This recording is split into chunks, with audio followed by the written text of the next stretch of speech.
What's going on? Jeff Ratcliffe here. Yards after contact per attempt is a stat that we use at PFF to gauge how effective running backs are independent of their blocking. Not yards before contact, that's an offensive line thing. Yards after contact per attempt, and the higher the number, the more effective that runner is. Yards after contact per attempt is a secret fantasy stat that you definitely need to be using in your repertoire this year in 2019.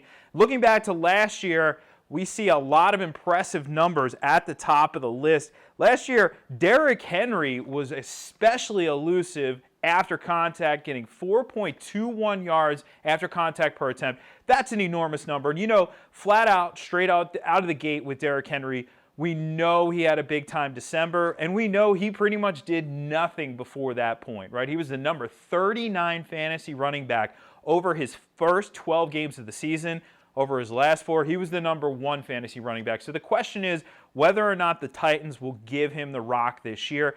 If he gets the rock, though, and I'm talking 250-plus carries, Derrick Henry could be in store for a big year. He certainly can get it done after contact, so that bodes well for him. We also, interestingly enough, had 2 Browns in the top 3.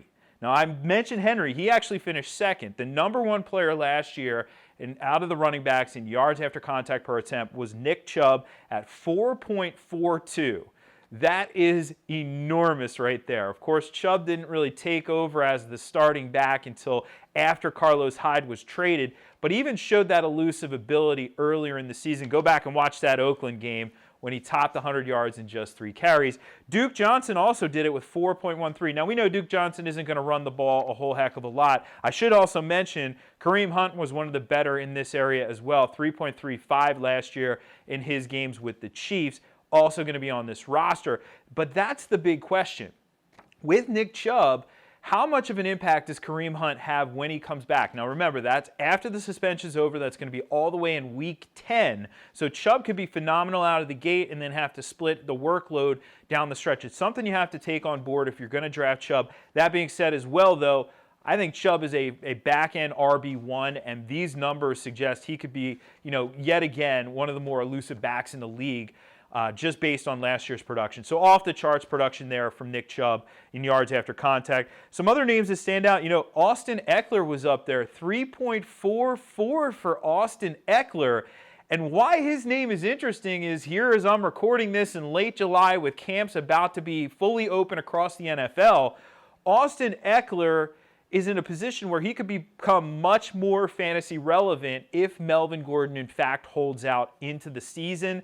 So we'll keep an eye on that, but Eckler's numbers look pretty good. A couple other players who stand out to me, tied at 3.34, Kerryon Johnson and Rashad Penny. Both guys have breakout potential this year. Kerryon Johnson, of course, not maybe a workhorse back, but a guy who could certainly do a lot in the passing game as well, which is interesting because, these guys, it's not just after contact as ball carriers, but if they're getting receptions out of the backfield as well, they can generate after contact. So that's a good number for Kerryon Johnson. We know that Rashad Penny is one of those guys who a lot of folks are looking to as a post-type sleeper at 3.34 yards after contact. Chris Carson was right there, though. So it's not like he was head and shoulders above Chris Carson. He was at 3.30. So I still expect Carson to be the lead back in that backfield, but we will see plenty of Penny this year. No Mike Davis in the mix. That bodes well for Penny. And, of course, if Chris Carson got hurt, then all of a sudden Rashad Penny is very interesting. Now, for the good, there's also the bad. And I got to point out a number that did stand out to me at the bottom end of yards after contact per attempt. It was Phillip Lindsay.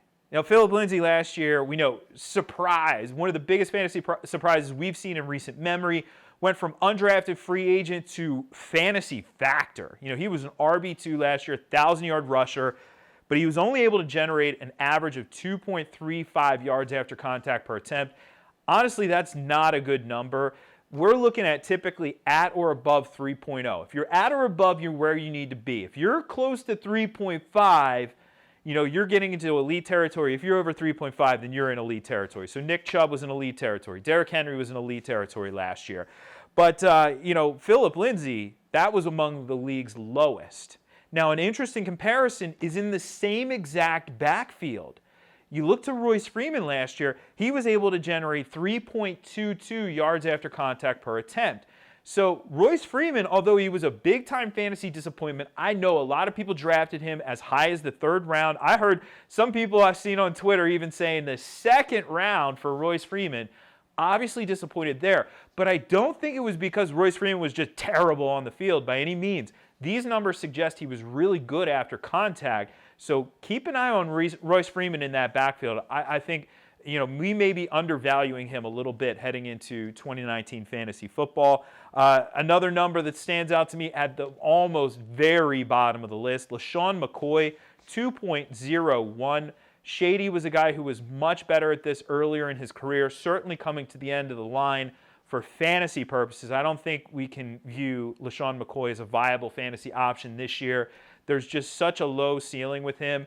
Leave him for somebody else on the draft board. He'll get drafted in your league because he's a name brand guy, but leave him for somebody else. One more I got to point out here, Damian Williams. Damian Williams comes at 2.62.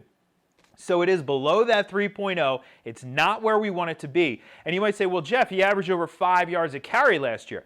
That is true, but it's because he primarily faced sub-package defense. So there was an extra defensive back or 2 on the field on every single one of his 50 carries. Damian Williams is a big-time buzz name in fantasy right now. You're going to see him come off the board in the 2nd round. He might even come off the board in the 1st round of 12-team PPR drafts.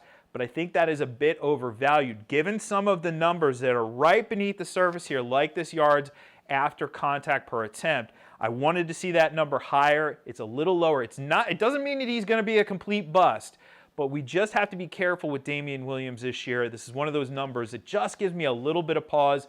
I'd draft him in the 3rd round. He probably won't be there. You want to check out the rest of the yards after contact per attempt numbers. You can get all of those and more of these secret fantasy stats, the secret weapons to help you dominate your fantasy leagues over at PFF.com.